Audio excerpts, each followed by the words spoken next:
Hey, this is Matt once again. Welcome back to the videos that I paid request this time for Bronson. Thank you so much for that. And for those interested in requesting any type of videos, feel free to send it either directly to my PayPal or join my Patreon. Both links are down below in the info box, wherever the info box is nowadays. But Bronson wanted me to talk about Dead Poets Society from 1989, directed by Peter Weir, who would go on to direct The Truman Show with Jim Carrey. Great movie. That would probably be in my top 3 Jim Carrey films.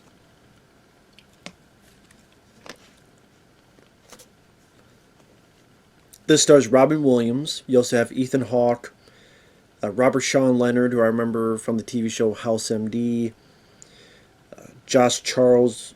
He's been in a few other stuff. He's in the film.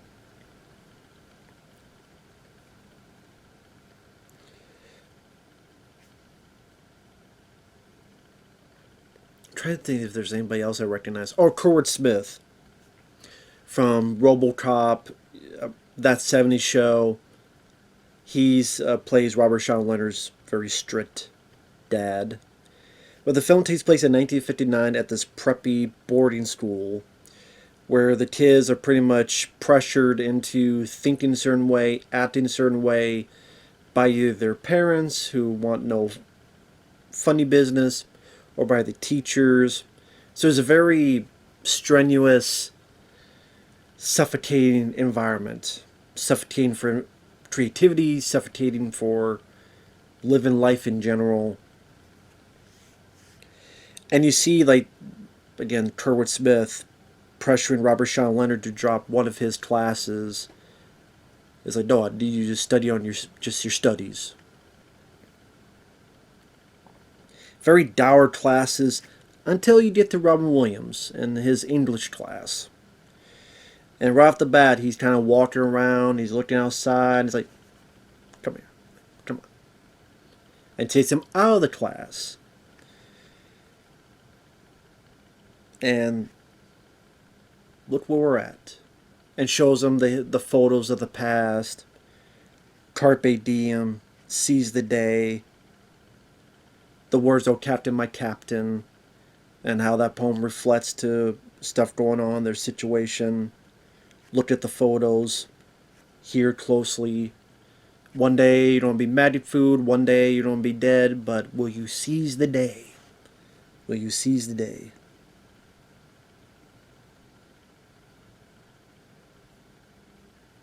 Invincible, just like you feel. Full of hope. They were full of hope, just like you, these folks here.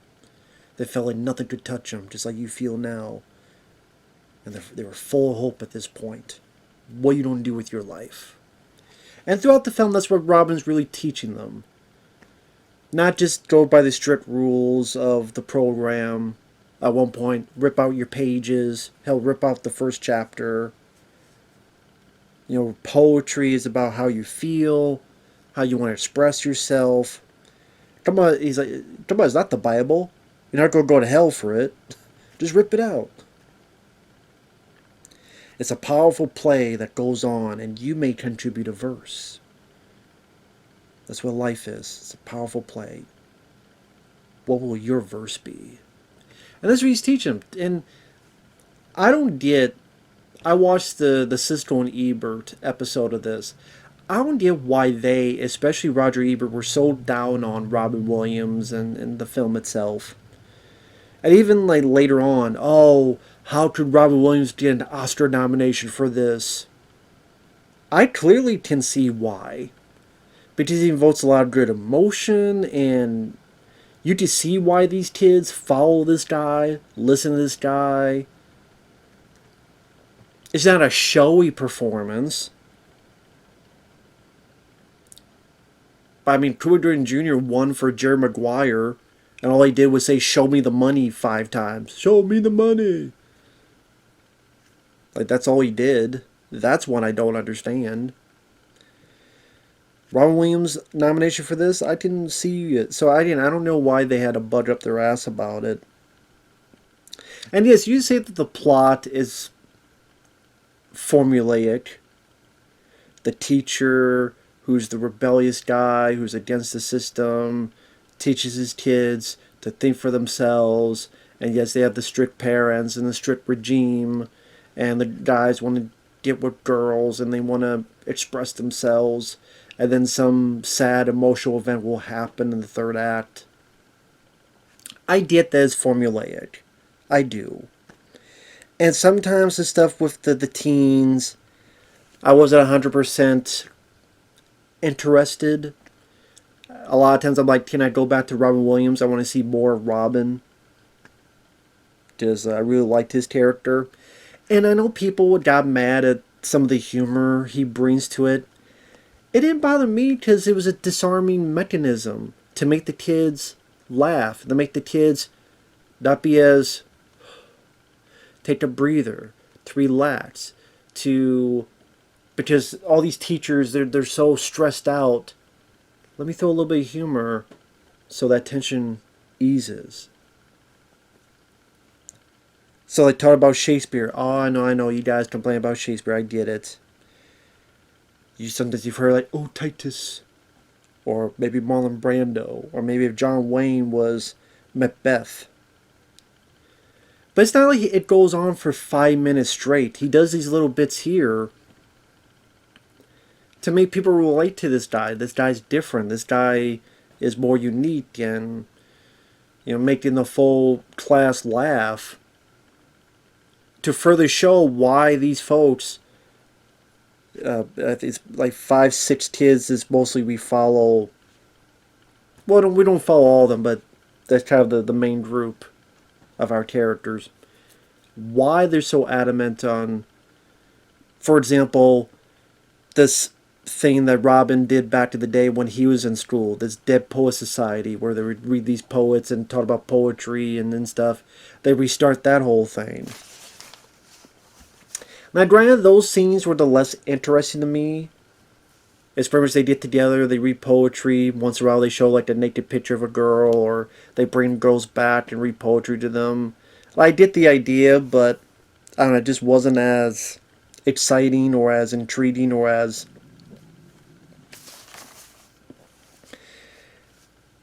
interesting as the rest of the film.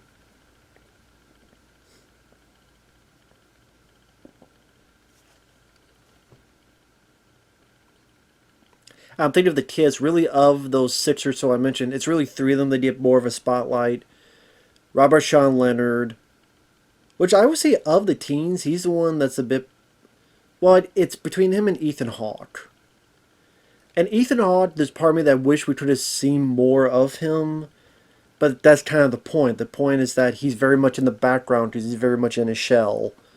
So granted, especially in the first half, you don't really get much out of him, but again, that's the point, is that you don't get much out of him, like I said, because he's in his shell, he's quiet, he's shy. I know how that is, because that's how I used to be in school.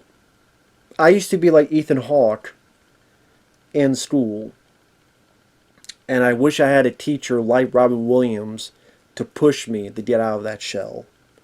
And it's a great scene where Robin is, oh, I didn't write poetry today. Oh, well, come on up. And he's like gently pushing, gently guiding him.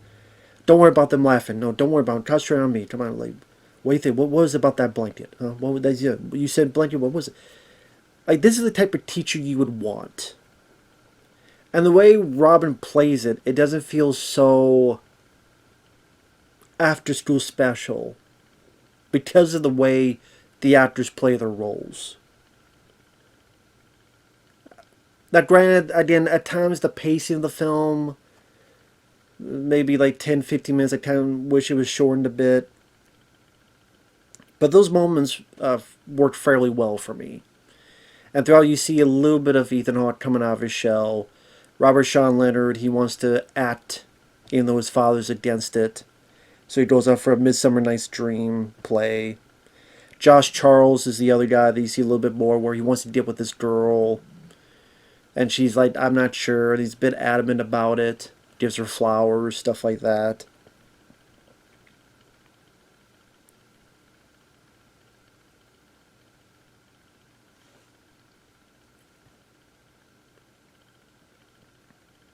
And I thought the actors did their jobs pretty good. One of the other guys, I forget the actor's name, but I didn't mind him. He brought up in an article in the paper about the Dead Post Society. He just brought in, doesn't tell on anybody, gets his ass padded. Because that's what they did back in the day in these schools.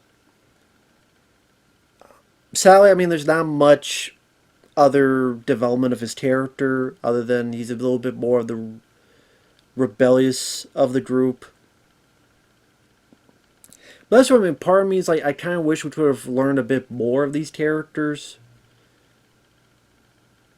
But at the same time, I don't know, I kind of get it, but there's enough there that I did like the performances. I just a little bit more meat to the bone of these characters.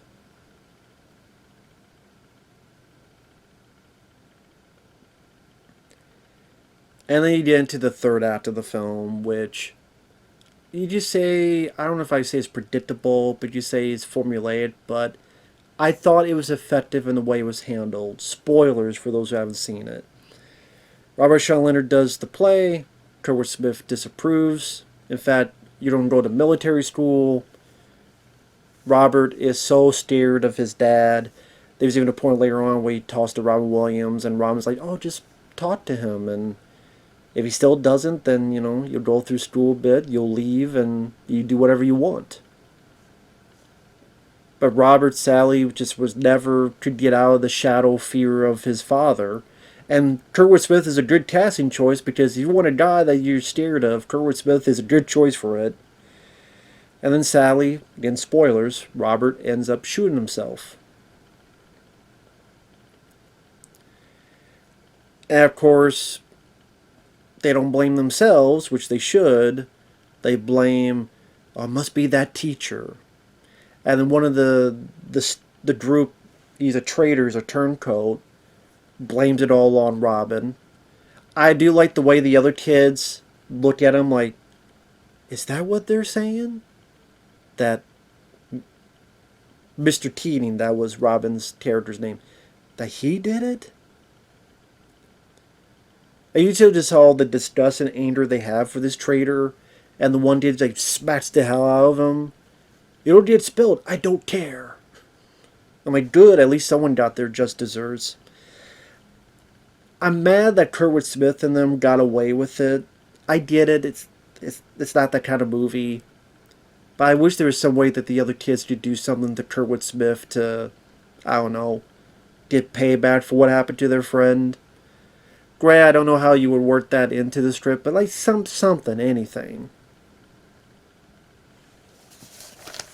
Even if they like put in the paper something. Like, this is what really happened. This is who was really the cause. At least some kind of public embarrassment, public notice, something that Kurtwood Smith gets away with this scot-free. Well, his son is dead. Well, it's his fault. So, the fact that he gets away with it, just rubs me the wrong way. But I get it. That's more realistic, to be fair. It's more realistic. Robin has a good scene where he's looking through and he breaks down and cries. I thought that was a very genuinely emotional sequence from Robin.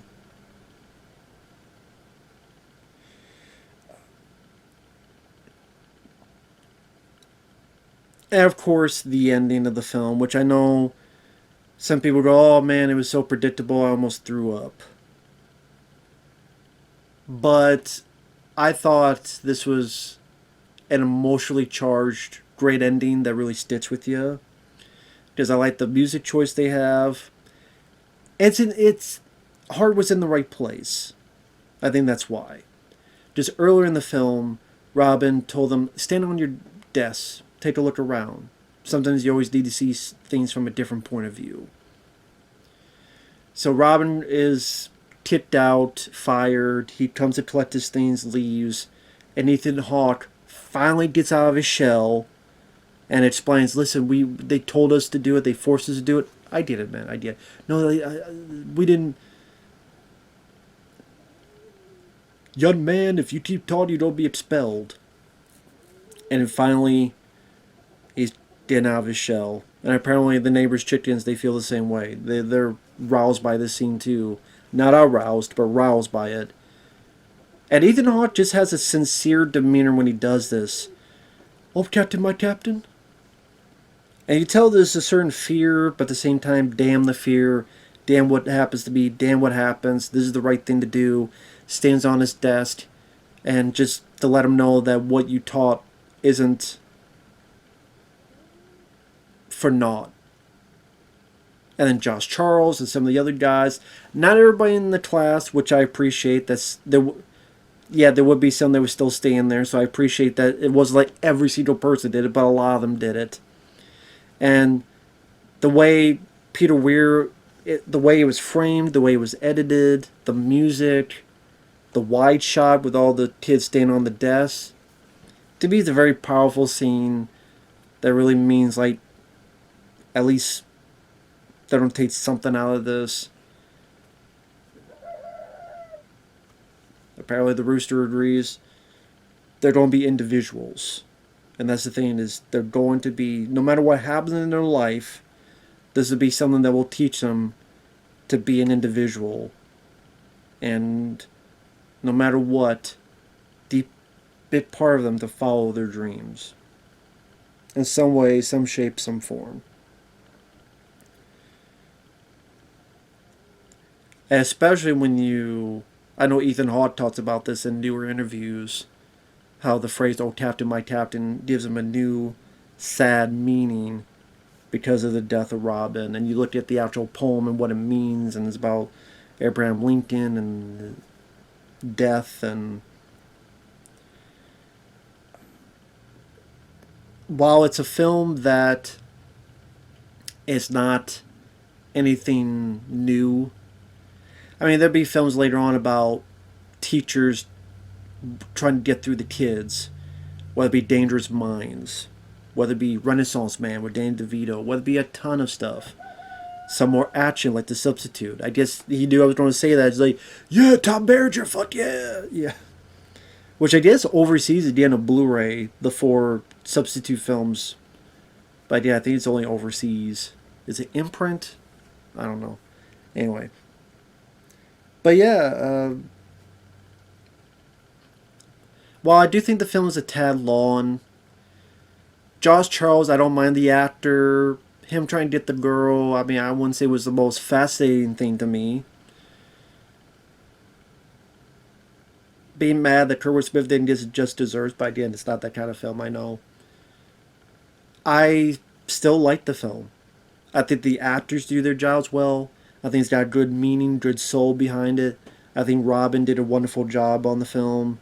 I think the music really fits the flick, especially at the end. It's perfect, that music.